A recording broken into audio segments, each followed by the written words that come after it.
You're listening to The Real Short Box, a comic book podcast made for geeks by geeks.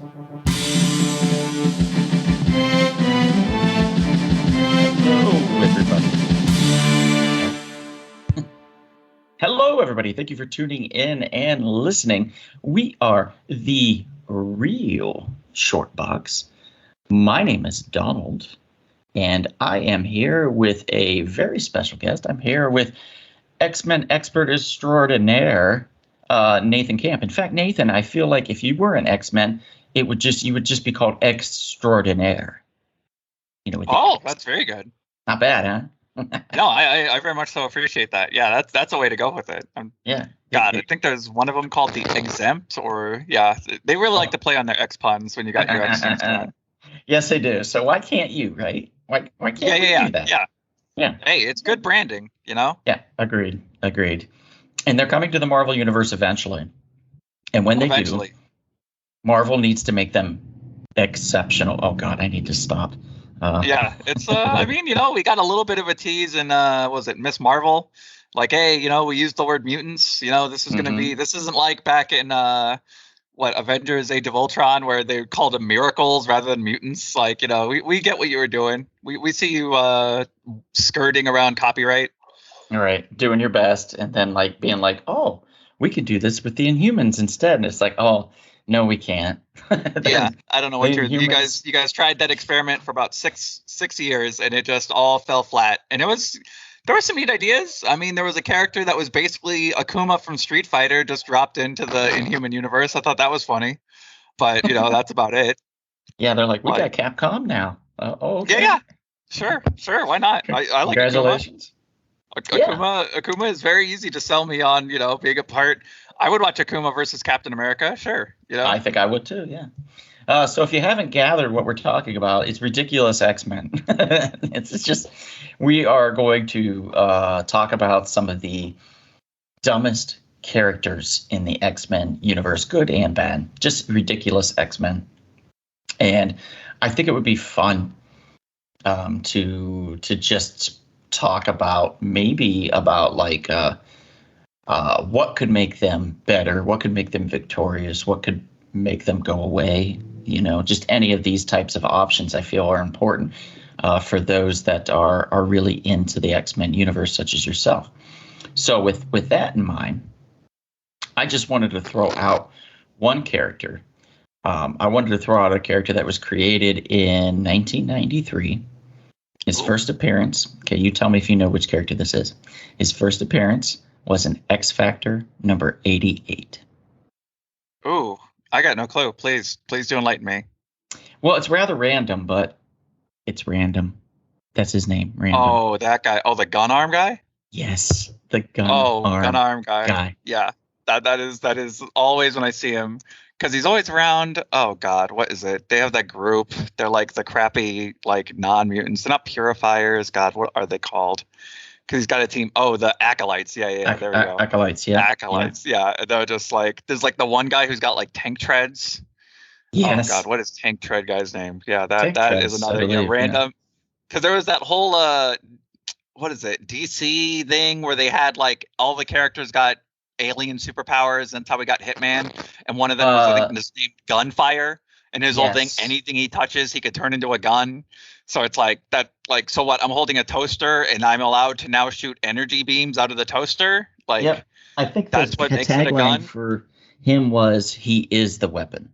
I think that was the tagline for him. Very good. Yeah. I mean, I guess, yeah. But I mean, he still needs to be holding something, I guess. But yeah, gun arm guy, Random sucks. And I think it was like Brood. It was like a Brood-esque type of alien situation. And if you got stabbed or slashed with the alien, you were given powers. And pretty much the only cool character out of the entire thing was Hitman. Yeah, everybody else met very unceremonious deaths that have been pushed into the background. I think Cannonball, they tried hard with him, giving him his own miniseries and shit, and that just did not work out. That's not too shocking to me. Yeah, and he was like a blue character, like a blue kind of like a Hulkling kind of beast type looking thing. Oh, good. Just he was dumb though. He was dumb. He was agile and he was a beast looking thing, and then He went away, and that was it. That is the fate of many of a comic book character, is introduced to immediate like thunderous like cricket noises. Just nobody cares about this character. If they show up in a background panel once, like 20 years from now, that's like a big shout out to all the nerds who still remember they exist. But otherwise, they've been lying completely low. Mm-hmm. Yeah. Let's talk about a Palooka favorite here for a second, because I know this will be because I know a lot of people in our little group, love this guy. But Glob Herman, whoa, what are we doing here, Glob? Your vitals are all very easy to see. You're a skeleton covered in gelatin, but you still like, oh man, Glob I don't think has like super strength or anything. I think he's just a dude who happens to be made out of essentially like gelatin. Mm-hmm. Like, he looks like a toy from the 90s, one of these like gross out toys that you would like get to annoy your sister. And yeah, what a miserable, like he's got no junk. That's something that has been confirmed. Glob is never going to get laid. Aww. Same for Rockslide, another character who has no junk. He's made out of rocks. That's not, I mean, Thing makes it work, but we don't ever really delve too deeply into how Thing does have sex, because we do know that happens. But I don't really know the mechanics of it per se. He's got a big rock dong. I guess so. It. Yeah. Alicia Masters is tougher than any Avenger, if that's the case. But yeah, like what is going on with Glob? This is where it gets to like my favorite part of the X-Men is like, okay, so evolution, we'll accept, is a process that has hits and misses, you know? Like, okay, let's make my beak longer. Okay, I'm now a woodpecker. I can get into things. I can pull out worms. Great. But like Glob, like what was the thought process? Like, okay, well, we'll give you a bit higher degree of like indestructibility, but if the enemy now will know exactly where all your vitals are and just be able to pop them out with little to no repercussion. Like, if anybody's got like a beam or a drill, I don't really know what Glob's doing to get around that. Yeah. I think he was more thought out aesthetically than he was anyway else. And there wasn't much type of a thought process. I feel like drugs were involved, possibly. Glob comes from that very reasonable place of like the mutants who have human passing privilege should never ever be able to talk to the mutants that don't. Like, never should like Scott Summers be talking about how bad it is to have to shoot lasers out of his face when you've got like, I don't know, Nightcrawler. I don't look human. I look humanoid. I have a tail. I resemble a comical demon. Like, what do you mean? Like, well, it's really tough for me if I drop my glasses. Yeah, it's tough for me existing in everyday life, Scott. Like, any moment people do not see me as like they think of me as a cartoon devil. Like, how is that fair? Where did that pan out? Like, I'm a religious guy. You think that's fun for me to have to reconcile the fact I look like a cartoon devil? I don't think they've ever really had that discussion in that tone, but somewhat similar, I think, in the past.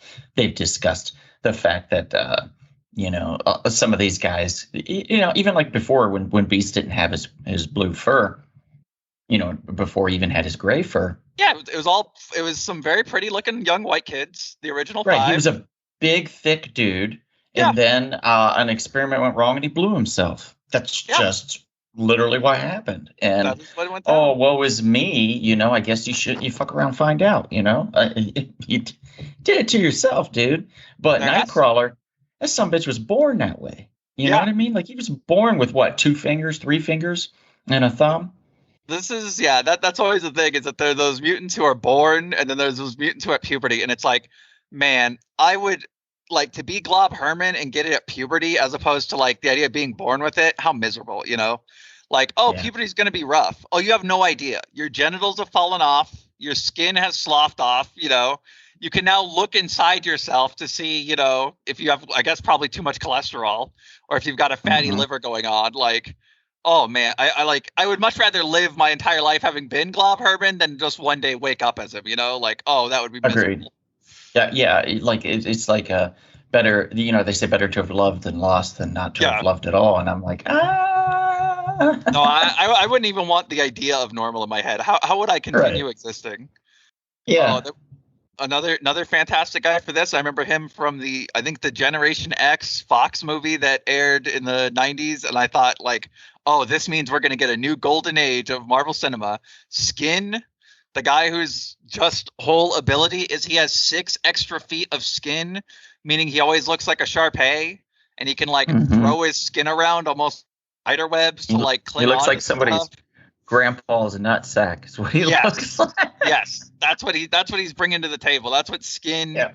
And it's like, I'm not here to tell anyone not to be a hero, but like, come on, man. Like, what are the combat applications of like, because like Cypher made it onto an X team, but that's not a typical pick. Usually you want somebody with combat abilities, not a guy who can understand any language. Right. So like when you got Skin, how are you thinking that yourself like, oh yeah, this is going to be like a premier X-Men? What is Magneto going to do when he has his whole head covered in 6 extra, feet of skin? Just knocking him out like, oh, miserable. He's not a great character. I feel like if I was in class with him, I would have written 4 in front of his name every single chance I got. That's definitely what they need is more of the bullying. Like, man, dude, like Skin is in a group with Chamber, a guy who literally looks like a nuclear reactor is coming out the bottom of his exposed jaw, and Skin looks much more upsetting to the human eye. Yeah. Like you're the ugliest guy on a team that includes Chamber, a guy missing literally half his face. And nobody is scared of you. They just think you're ugly. Yeah. No, nobody's like, oh no, I don't want to have to tangle with Skin. Right. Oh, better watch out. Good Lord. Oh, what's this? A gun? Oh, okay. Yeah. One of the many mutants that just completely, if I had a firearm, you're done. It's not problem solved. Yeah. See you, bud. Yeah. Not the greatest idea. I'm wondering what you think of this one. What do you think of Dupe? I like Dupe. Do I think Dupe makes sense? No. I had the horrible realization many years ago, after having known Dupe for such a long time, to put together that he was just the Ecstatics version of Slimer. And when that clicked over for me, that was so like, oh my God, this is devastating. This is like, it's been in front of my eyes this whole time, but I just couldn't put the puzzle pieces together. Like, wow, Dupe. Because Dupe should not be an X-Men. Dupe is like literally an alien.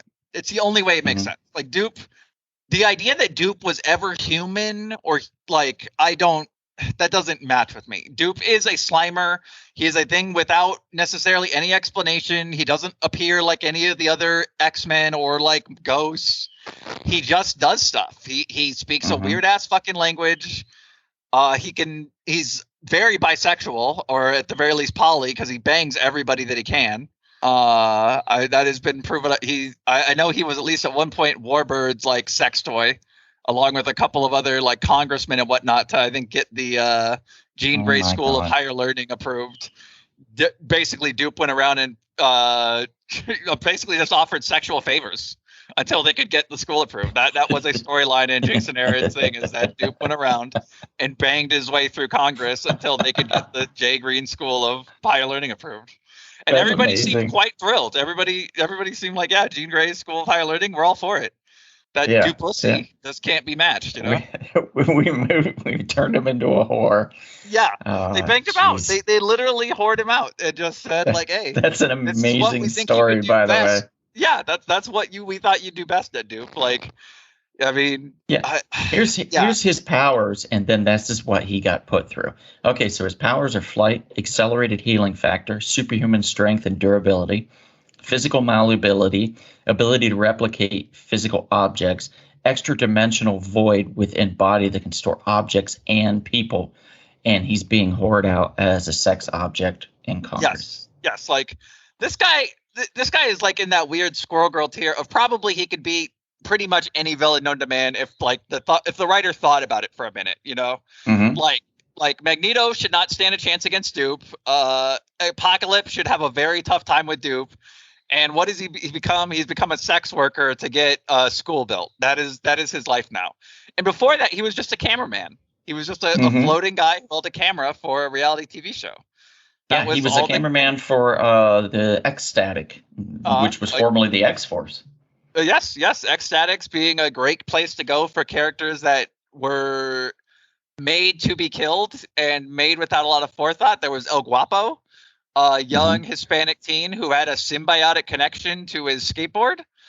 Like, so I guess it's like Silver Surfer, except it's just a skateboard, and that probably is not nearly as helpful in combat situations as you think, because I think he died like 6 issues later. Like, the X-Statix was just made to pad out the numbers of deaths in the X-Men. Like, so many of them come in, have nothing they can really do. Like, even like the top tier guys, like the guy who can like his sweat is explosive, and he can use that for all variety of properties. I mean, there's Mr. Sensitive, the guy who can like, if you talk to him too loud, he might crap his pants, but they had to give him a suit made by Charles Xavier that basically deadens all his senses. Like, it's just like, like Mr. Sensitive is like having a dog with anxiety, you know, like your friend's dog that has to take like Zoloft, like that would be too much, you know, like, if Mr. Whiskers doesn't get his, Zoloft every 3 hours, he will have a heart attack. Oh, cool. That's definitely someone I want leading my team. I'm looking at a website that ranks their like abilities. So durability, he's got a 2 out of 10. 2 out of 5.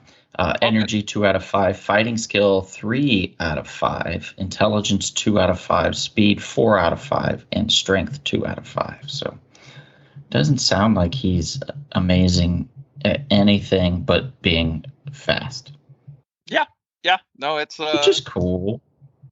Morlocks, another place to go for shitty X-Men. The Morlocks are, again, another people who have that right to be like, we don't even have human passing privilege. We have to live in the sewer. Like, you guys are all essentially supermodels, and you're living up topside, and we have to live underground because the fear of, persecution is so much. There was Mutant Town, also called District X, and that's where all the basically like shitty mutants would go. Like, I remember there was a girl whose whole ability was she could basically turn into the Human Torch, but she did not have any, vulnerability to flames. Okay. So she just gets burned alive. I can't stop with this El Guapo, dude. Okay, so the guy's real name is Robbie Rodriguez, right? And so he's a stuntman. He was a former stuntman working on the film and working on filming the new X-Static movie, when the director decided to move into the role of a star in order to promote a Latin presence. And El Guapo was then written into the movie. One day, the real X-Static came to visit. A mutant named Sharon Ginsburg, who blamed the loss of her wings from X-Static, attacked and killed the actors, believing that they were the actual team. Rodriguez later defeated Ginsburg and was soon recruited into the X-Static. So there's that. So then he gets recruited in. And then later on, he learns how to communicate with his fellow X-Static member, Dupe. And then he cheats on his girlfriend, Consuela, while knowingly being under surveillance. So he just liked being watched. And then the pictures were published by the tabloids, and El Guapo threatened to attack Dupe, but was then stopped by the rest of X-Static. And then, here's the best part, that night, he was attacked by his own skateboard for cheating on his girlfriend. Wow. What? Dude, that's got to be the actual fuck. Your skateboard beats you up.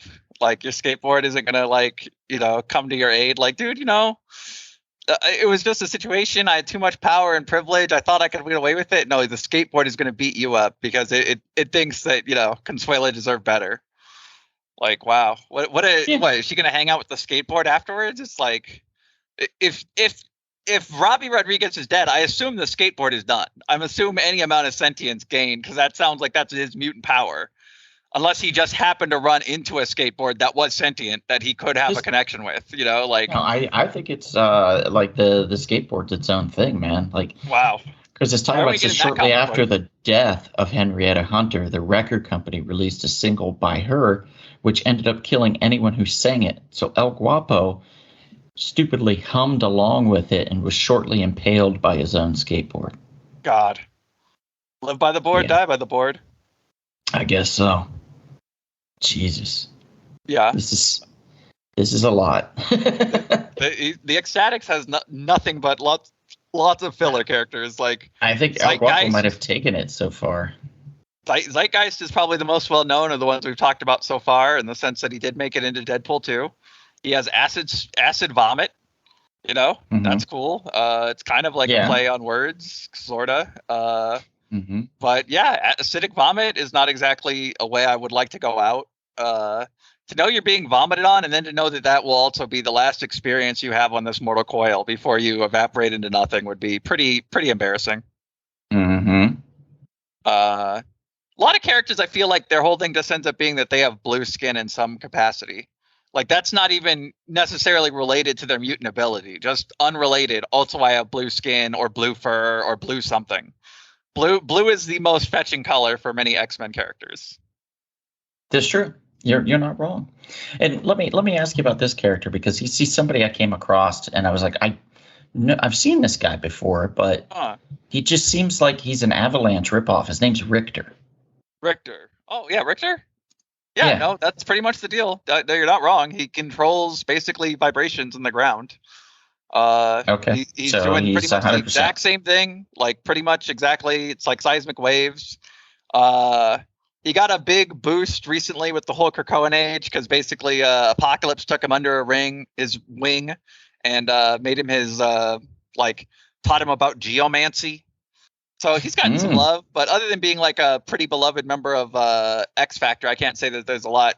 There's not necessarily a ton separating Richter and Avalanche. They are very very similar characters, at least as far as abilities are concerned. Can we agree that when Apocalypse took a hold of Angel and made him Archangel, he made Angel cool, right? Like, I mean, I want to say this, but the problem is, how cool do I find having neurotoxin dipped wings? It's like somebody looked at the original 05 and saw that not a lot of them had necessarily needed a lot of changes, except for Angel, who in his first battle against Magneto is running up with a steel pipe. Maybe a lead pipe, but I'm pretty sure it's a steel pipe. And it's like, dude, that's not going to help. right. Archangel, again, they make him blue for no reason. Why not? Yeah. And again, his wings, they had to give him there's a great comic, I think, called Iceman and Angel, all set before he became Archangel, where Iceman is suggesting ways that he might become cool. And he tells him about basically becoming Archangel. Like, dude, yeah, what if you got a big power up and you could shoot neurotoxin dipped blades out of your wings? Like, then they wouldn't work as wings. No, the feathers are blades. That wouldn't be aerodynamic. And just the whole time Angel's fighting it. And that's kind of how I've always felt about Archangel in general. Like, whoa, this character is just doing a little too. It's trying too hard to go in the other way of actually. It's kind of cool that flight isn't his only ability. Like, no, look at his wings. Those are spooky. He was a great villain in the Remender's X-Force. I'll give him that. That was him trying to take up the mantle of Apocalypse was a great time for all. I think in as great of a character as Angel / Archangel is in my mind, he gets overshined by one particular one, and I think that's Maggot. Oh, Maggot's where it's at. Maggot is a character who I have to remind myself what his ability does, because I just remember the Maggot part, because that is good. That means that it's working right. But yeah, he is a large blue mutant with two maggots called Eenie and Meanie, and the maggots will eat stuff and then kind of pass on certain abilities from eating stuff onto Maggot, I guess certain degrees of strength and invincibility from eating concrete. But yeah, Maggot's another one of those characters where I think we could say probably aesthetic came first, and then they tried to figure out what he did second, because it was just this guy's got some. Oh, does he have weird ass shoulder pads? No, those aren't shoulder pads. Those are his two little buddies. They live in his stomach. Those are his digestive system. Yeah, that's where literally his digestive system is the two slugs. And after feeding, they re-entered his body, his abdomen, and passed the nourishment over and giving him incredible power. It's the weirdest, stupidest thing ever. Him and Claude Herman can relate on having visible, digestive systems. That is something they could talk about. How would you do they? I don't know if they've ever. I really didn't read a lot of this character back in the day. Did they ever show him eat a sandwich, or did the maggots just go over and eat it for him? I would think the maggots have to eat it for him, because what is he doing? He would just be chewing and then whatever he chewed, I guess, would hopefully the maggots would be down in his stomach at the time so that they could finish up the rest. Otherwise, Right. it's, completely useless. So they can re-enter. That's established. So like, let's say he's like, guys, I really want to taste this burger, So he gets a big, greasy, fat, beautiful cheeseburger, and he goes to eat it, and the maggots are like, nah, we want that, and then they come out and they eat it. Like, is there a fight snatch for out it? of his hands. That's like that one Ghost Rider villain who has I think it's Pandemonium, who has the two devils on his hands. And then I think Jason Aaron's run, they're just constantly punching him in the face. And he's just like wishing for death because he's getting bullied by his own hands. That's like, oh, you wanted that? No. That's for us, dude. Like, I mean, I would hope you'd still get the sense of taste, but I don't know if that's something Maggot is given. Maggot has not received a lot of love or shine. He's a great character to fill out a nice, like, roster photo or like, just so you can go, oh, there's Maggot. But yeah, he has not gotten, I don't believe we'll ever see a Maggot solo series, Maggot movie, I think is very, very far away in the works. Even a Maggot, TV series is very, very unlikely. Yeah, no, I can't argue with that. I mean, for like, so I knew that like when James Gunn, when they were like, oh, James Gunn might take over, in the DC universe, that's a possibility. And I was like, okay. In my head, then I was like, so Booster Gold, because he's freaking fun weirdo, right, type character. Very and then I was like, Swamp Thing sounds like a good idea. Creature Commandos, it's definitely in his wheelhouse. All that shit just makes sense, So to me, like, if you get somebody over in Marvel that has just lost their goddamn mind, then you're going to get a Maggot series at some point. It's going to happen once, I think. Far enough. If Feige decides to leave the Marvel Cinematic Universe, Disney and all that, and they hire, I don't know, let's say Jeff Loeb, what a great him. trade up that would be, huh? Oh man. Yeah, Feige you might get Maggot. Yeah, that's not unthinkable. Right. Oh, no, because he's worked, or Avi. What was it? Was it Avi or Avi Arad? Oh yes, yeah. Mm-hmm. Oh man, Loeb. There's a fall from grace. That's he was a guy that loved to throw stuff against the wall and see what stuck. So there you go. Loeb, if he had just coasted off a fucking Long Halloween, Superman for All Season, like he had so much great stuff, but then just like frickin' Miller, had to just keep writing, and then the more he wrote, the less impressive it got. And you have to just kind of now be like, well, he wrote some really great stuff a long time ago. Can we give him that a long time ago he used to really have the something, that chutzpah? In the beginning, he wrote some amazing things. Yeah. But now we're looking at it like, oh man, I remember his Red Hulk run. That was miserable. Oh god, yeah, that was about the last time they really gave Loeb a lot of extra length of rope to hang himself with. Mm-hmm. And I read the Ultimates. The Ultimate, what was it? Ultimatum. Oh, that was miserable. Oh man, that was where Giant Man ate the Blob, or crushed him. After Blob ate the Wasp. Right, Blob was ate in revenge. Janet. Yeah, he was eating it, and then I think he ate him then, or stepped on him, or did something to him, tore him apart. Oh, he did. He took a big bite out of him. He wanted revenge for Wanda getting eaten, so he bit him up.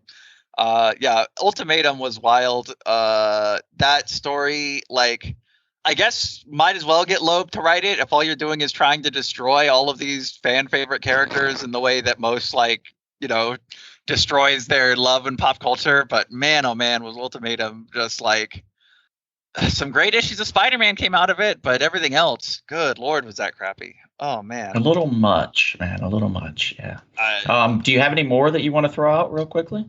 I will lastly touch on two that I think are going to be very controversial, at least in comparison to most of these guys who just have bad powers. I think of these characters as being inherently flawed. Okay. So first, we're going to touch on current beasts. Beast has, for the past, like, over a decade, been becoming more and more, like, unable to recognize as different from Dark Beast. He has been breaking human rights violations. He's been, like, extracting people's DNA. It is crazy how evil our regular Beast now is compared to Dark Beast, to the point that there's, like, no real reason for Dark Beast because the regular Beast has now caught up to him in terms of human rights violations. It's really crazy.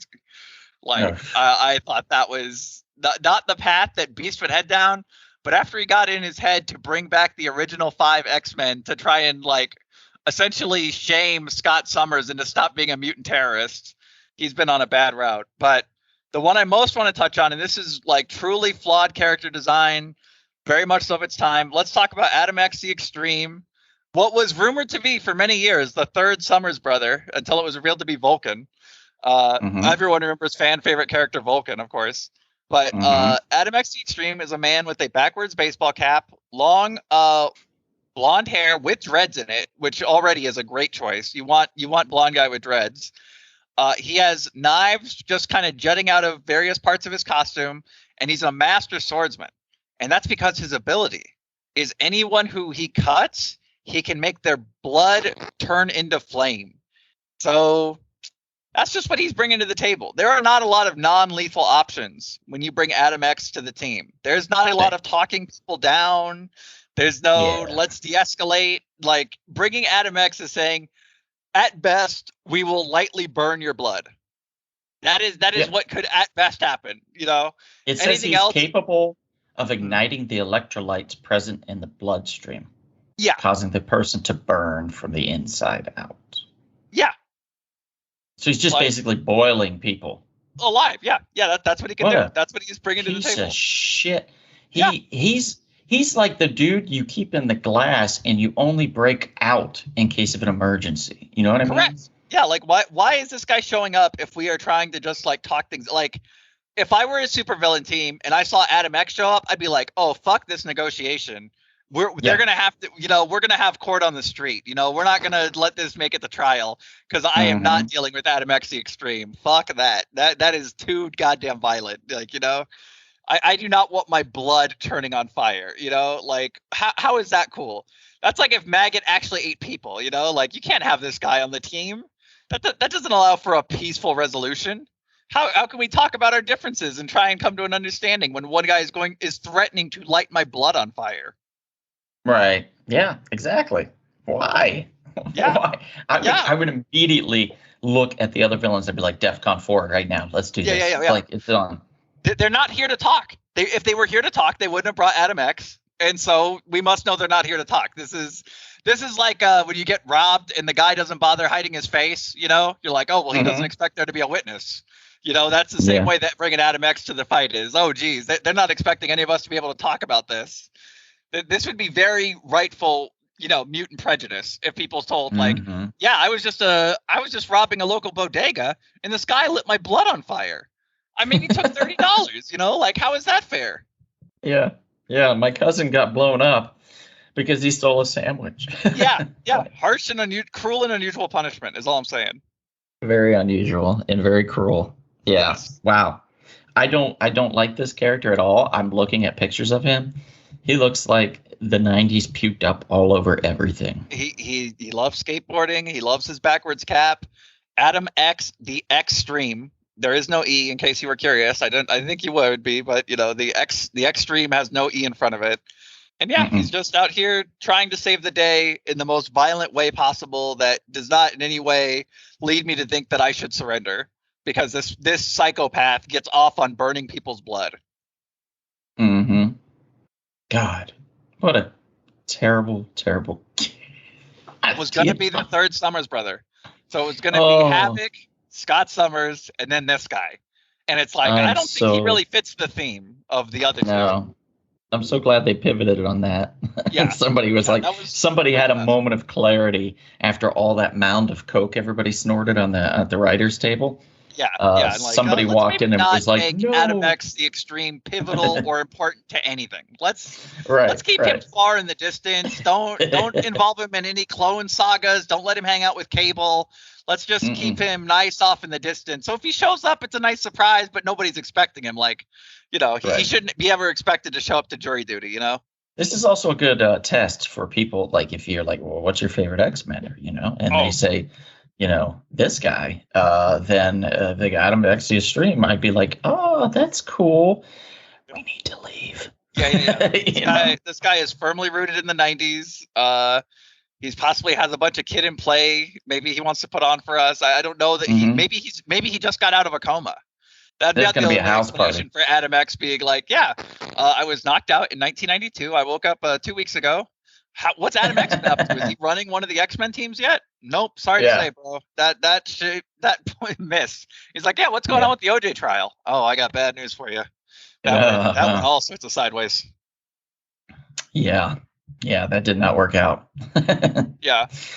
Dude, Nathan, this has been great, man. I think we should I've been looking, just casually looking through, and I think there's way more terrible X-Men characters we could discuss. So I feel like sure. I've got quite a at few some point we list.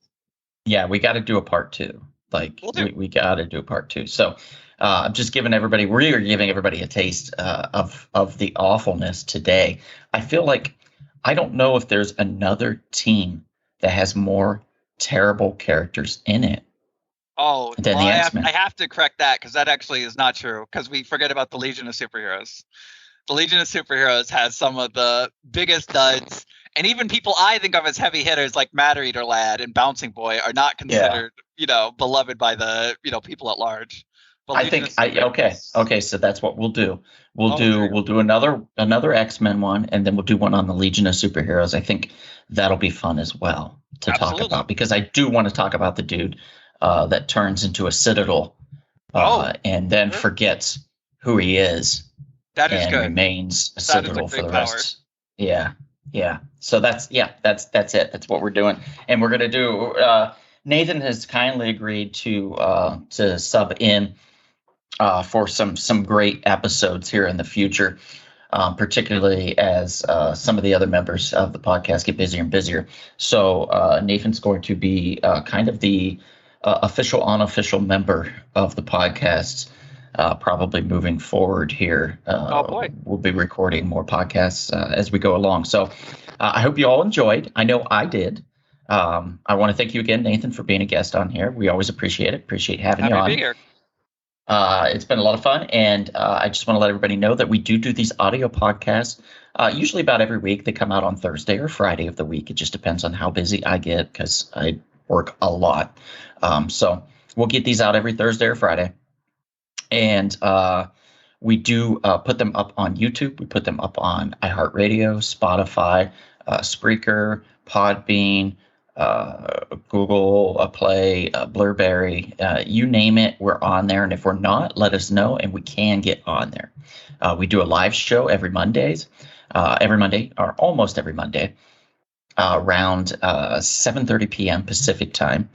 You can catch us on YouTube live for that. We do post about that on our social media, so you can find us there. And if you are not following us on Friends of the Real Short Box, please feel free to reach out. And it's a closed group, but we are adding new members pretty much every day now. So if you want to be a part of that, just reach out to us and we'll ship you over an invite and get you in the group, and we'll go from there. It's a lot of fun. We do a lot of fun things, and we're just getting started, guys. It seems like we've been out for a while, which we have, but we're just getting started. It's going to be more and more fun as we get along here. So thanks again, Nathan, and thank you to the listeners.